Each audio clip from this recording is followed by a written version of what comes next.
मनीष सिसोदिया भी तिहाड़ जेल पहुंच गए, वो लिकर मंत्री बन जाएंगे। सांसद की कमी थी, संजय सिंह भी पहुंच चुके हैं। बचा प्रधानमंत्री पद, तो बस अरविंद केजरीवाल भी 4 या 5 मार्च तक पहुंच जाएंगे तिहाड़ जेल, वहां के प्रधानमंत्री बन के बैठेंगे। तिहाड़ जेल में सरकार चलाएंगे, जैसे वो रेपिस्ट, चाइल्ड रेपिस्ट है, उनसे मसाज करवाएंगे। सुकेश चंद्रशेखर जैसे लोगों के साथ बैठेंगे, पैसे कमाएंगे, यही करेंगे। भारत की जनता उनको खड़ा भी नहीं रखने वाली। इन्होंने बोला था भाई मैं गाड़ी नहीं लूंगा, आज देख लिया 40 गाड़ियों का काफिला चलता है। मैं घर नहीं लूंगा, 110 करोड़ का शीश महल बना दिया। मैं अपने बीवी बच्चों की कसम खा के बोलता हूँ कभी गठबंधन नहीं बनाऊंगा, आज देख लीजिए अभी सीट शेयरिंग का खबर आया कि भैया सीट शेयरिंग चल रही है। ईडी का नारा चल रहा है भैया सोरेन केजरीवाल झांकी है, पूरा कांग्रेस पार्टी अभी बाकी है। तो भाई जितने भ्रष्टाचारी हैं सब जाएंगे। केजरीवाल जी की पार्टी लगभग चली गई।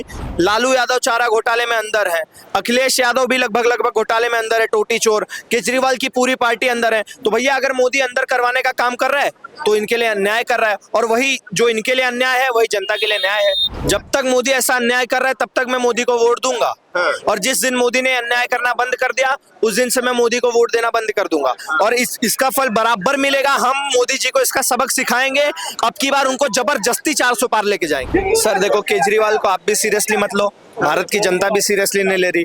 उनकी पार्टी अब सिर्फ तिहाड़ जेल की पार्टी बन के रह गई है। उनके में देखो शिक्षा मंत्री तिहाड़ जेल का सत्येंद्र जैन, फिर मनीष सिसोदिया भी तिहाड़ जेल पहुंच गए, वो लिकर मंत्री बन जाएंगे। सांसद की कमी थी, संजय सिंह भी पहुंच चुके हैं। बचा प्रधानमंत्री पद, तो बस अरविंद केजरीवाल भी 4 या 5 मार्च तक पहुंच जाएंगे तिहाड़ जेल, वहां के प्रधानमंत्री बन के बैठेंगे। तो ये जो पार्टी है ना, तिहाड़ जेल की पार्टी बन के रह गई है। अब उसका पूरे देश में कोई भी वर्चस्व नहीं है, कोई भी सीरियसली नहीं लेता। अभी तक उन्होंने सिर्फ थप्पड़े खा के सिंपैथी गेन करी थी, और इसीलिए चुनाव जीत गए थे। पंजाब में भी चुनाव जीत गए खालिस्तान का समर्थन लेके। लेकिन अब भारत की जनता जहां जहां वो आएंगे उन्हीं के झाड़ू से उनको मार के खदेड़ेंगे। कह तो रहे थे कि अगर मैं अंदर जाता भी हूँ, 8 बार समन चला गया उनको, एक बार नहीं 8 बार समन गया। उन्होंने ये भी कहा कि अगर मैं अंदर चला भी जाता हूँ, मुझे बीजेपी अगर अंदर भेज देगी तो मैं अंदर सरकार चलाऊंगा। हाँ, तिहाड़ जेल में सरकार चलाएंगे, जैसे वो रेपिस्ट, चाइल्ड रेपिस्ट है, उनसे मसाज करवाएंगे। सुकेश चंद्रशेखर जैसे लोगों के साथ बैठेंगे, पैसे कमाएंगे, यही करेंगे। भारत की जनता उनको खड़ा भी नहीं रखने वाली, और उसका लाइव एग्जांपल आपने दुनिया भर के, यूपी में भी चुनाव लड़ चुके, वो महाराष्ट्र में भी लड़ चुके, उत्तराखंड, गोवा, हर जगह लड़ चुके। सारे राज्यों की जनता ने उनको लात मार के भगा दिया। तो अब वो कहीं के नहीं रह गए। पंजाब में भी अब आप हाल देख ही रहे हैं, बहुत जल्दी पंजाब से भी इनका रफा दफा हो जाएगा। बची दिल्ली की जनता, तो अब दिल्ली में भी हमारे बीजेपी का कोई ना कोई मुख्यमंत्री बनेगा। जिस तरीके से वो अपनी बातों को बोल कर आए थे कि मैं सरकारी गाड़ी नहीं लूंगा, मैं ऐशो आराम नहीं करूंगा, आज 45 लाख के पर्दे लग गए, शीश महल खड़ा हो गया 110 करोड़ का, 110 करोड़ का शीश महल।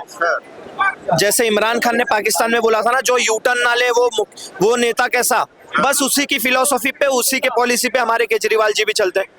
पहले रोज पर्चियां लेके आते थे, सुषमा स्वराज चोर है, लालू यादव चोर है, उसके बाद अखिलेश यादव चोर है, सब चोर हैं, और वही चोरों के साथ आज गठबंधन बना के घूम रहे हैं।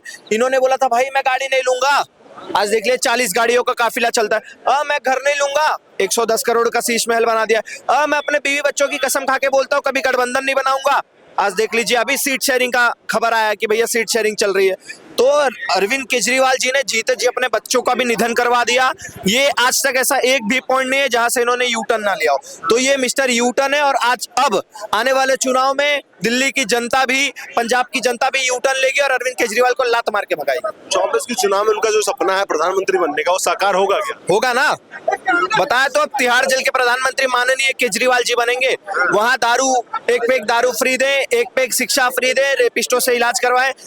भारत में तो लगभग क्या नेक्स्ट टू इम्पॉसिबल है कि भैया प्रधानमंत्री बन जाए। दावे तो कर रहे हैं, प्रचार भी चल रहा है पूरा। इनके दावे इंस्टाग्राम पे चलते हैं, ट्विटर पे चलते हैं, उसके बाद जो बड़े बड़े हाईवे पे बैनर लगे होते हैं उस पे चलते हैं। बाकी अगर ग्राउंड पे आप आके देखोगे तो एक सीट भी नहीं मिलती, एक सीट क्या, एक वोट नहीं मिलता इनको।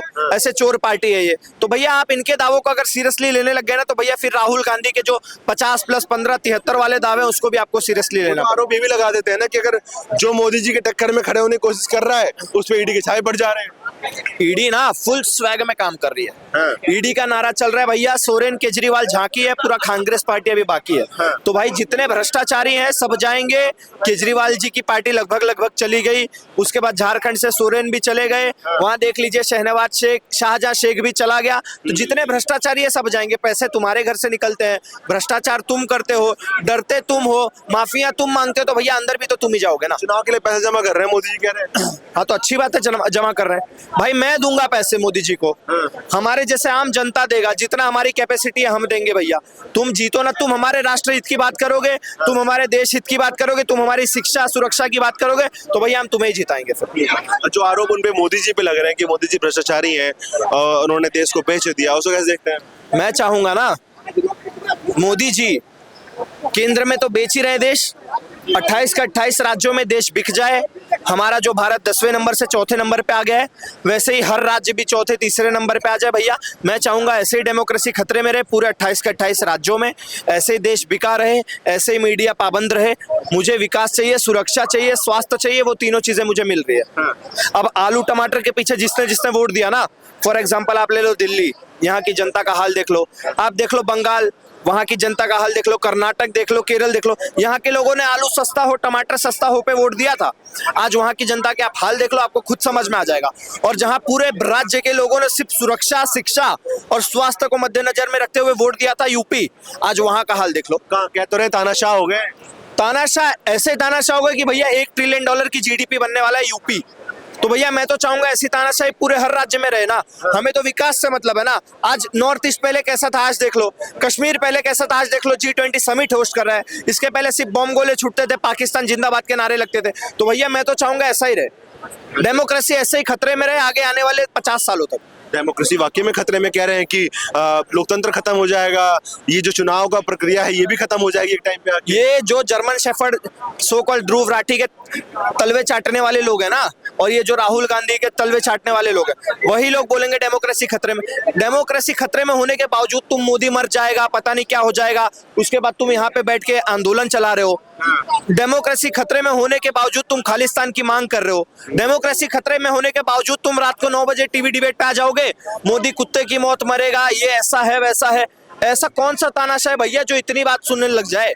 इससे साफ समझ में आ जाता है भैया। और अगर डेमोक्रेसी खतरे में होती ना, तो ध्रुव राठी की वीडियो 2-3 मिनट में यूट्यूब से गायब हो जाती, ट्विटर से गायब हो जाती। हुआ क्या ऐसा कुछ? तो ये सब फर्जीवाड़ा है। भारत की जनता को समझ में आ चुका है कि कौन देश हित में काम कर रहा है और कौन देश विरोध में काम कर रहा है। तो उसी को मद्देनजर में आपने ध्रुव राठी की बात करी। ध्रुव राठी ने कल ही की वीडियो उसकी कल ही आज ही रिलीज उसकी वीडियो, उन्होंने बोला कि बीजेपी का जो एक लिमिट है पैसा खर्च करने का, एड में खर्च करने, प्रचार खर्च करने का, जो चुनाव आयोग ने नियुक्त कर रखा है, उससे कहीं ज्यादा पैसा उड़ा रही है वो। तो अच्छी बात है ना। अरे तुम काम करोगे, तुम काम करोगे तो जनता को तो बताओगे ना मैंने ये काम किया था। तो उसके लिए प्रचार करना जरूरी है ना भाई। जो दिखता है वही बिकता है। तो भैया जो भारत की जनता देखेगी उसी पे तो भरोसा करे। जनता का पैसा उड़ा देंगे। सुप्रीम कोर्ट ने ना अरविंद केजरीवाल को बोला था कि भैया तुम 350-400 करोड़ रुपए एडवर्टीजमेंट में खर्च देते हो और दिल्ली के लिए कुछ काम नहीं करते हो। पार्टी तुम्हारी चुल्लू भर की पार्टी, तुम राज कर रहे हो दिल्ली में और तुम्हारी बैनर दिख जाती है लक्षद्वीप और मालदीव्स में। तो भैया इससे समझ में आ जाता है कि भैया एडवर्टीजमेंट मिनिस्टर कौन है। तो हमें बोलने की जरूरत नहीं है। मोदी का प्रचार ना आज हर एक पाकिस्तानी कर रहा है, बांग्लादेशी कर रहा है, श्रीलंकन कर रहा है, अमेरिका कर रहा है, पूरा जितना भी ये गल्फ कंट्री है वो सब कर रहे हैं, OIC वाले कर रहे हैं, रशिया कर रहे हैं। तो भैया मोदी को यहाँ पे थोड़े मोड़े पैसे खर्च करने की जरूरत है। आज मोदी की ब्रांडिंग पूरा वर्ल्ड कर रहा है, तो हमें तो कुछ बोलने की जरूरत नहीं है। पूरे विश्व में मोदी का डंका बज रहा है। 2014 के बाद से आज तक देख लो, मोदी जी हमेशा टॉप पे ही रहे। इस बार भी 78% रेटिंग आई है। तो टॉप बता रहे हैं, लेकिन जो उन्होंने अन्याय किया है जनता के साथ, जो राहुल गांधी जी कह रहे हैं वो न्याय करने के लिए निकले थे। देखो राहुल गांधी जी ने नेशनल हेराल्ड घोटाले में अभी तक 50,000 के बेल पे है, उनकी मम्मी बेल पे है, लालू यादव चारा घोटाले में अंदर है, अखिलेश यादव भी लगभग घोटाले में अंदर है, टोटी चोर, केजरीवाल की पूरी पार्टी अंदर है। तो भैया अगर मोदी अंदर करवाने का काम कर रहा है तो इनके लिए अन्याय कर रहा है, और वही जो इनके लिए अन्याय है वही जनता के लिए न्याय है। तो भैया मोदी को जनता ने चुना है, तो मोदी ऑब्वियसली जनता का देखेंगे ना कि इन चाटुकारों का। लेकिन जो मोदी जी ने अन्याय किया राहुल गांधी की तरह, जो कहते हैं कि राहुल गांधी कहते हैं कि मोदी जी ने जो अन्याय किया है ना, 2024 में इसका फल मिलेगा और साफ हो जाएंगे। हाँ जब तक मोदी ऐसा अन्याय कर रहा है तब तक मैं मोदी को वोट दूंगा, और जिस दिन मोदी ने अन्याय करना बंद कर दिया उस दिन से मैं मोदी को वोट देना बंद कर दूंगा, और इसका फल बराबर मिलेगा। हम मोदी जी को इसका सबक सिखाएंगे, अब की बार उनको जबरदस्ती 400 पार लेके जाएंगे। अच्छा, बिल्कुल। राहुल गांधी जी को -4 प्रचार कर रहे हैं, अपने लिए वोट मांग रहे हैं। सर मोदी, राहुल गांधी को पता है वो प्रधानमंत्री नहीं बन पाएगा। वो ये लोग प्रधानमंत्री पद या मुख्य विपक्षी पद के लिए नहीं प्रचार कर रहे, नहीं लड़ रहे हैं। ये लोग सिर्फ और सिर्फ अब अपना अस्तित्व बचा रहे हैं। राजीव गांधी जी के टाइम पे इनकी 400 सीटें थी और आज 4 सीटें भी नहीं है, तो इनको सिर्फ अब अपना अस्तित्व बचाना है और ये उसी की लड़ाई है ना। ये इनको पता है कि भैया 4 सीट लेके मैं कहीं प्रधानमंत्री नहीं बनने वाला हूँ, तो सिर्फ अपना अस्तित्व बचा रहे हैं। और बीजेपी लड़ रही है इनका अस्तित्व खत्म करने के लिए, जो कि 99% हो चुका है। बचा हुआ 1% भी वो 2024 में हो जाएगा। धन्यवाद।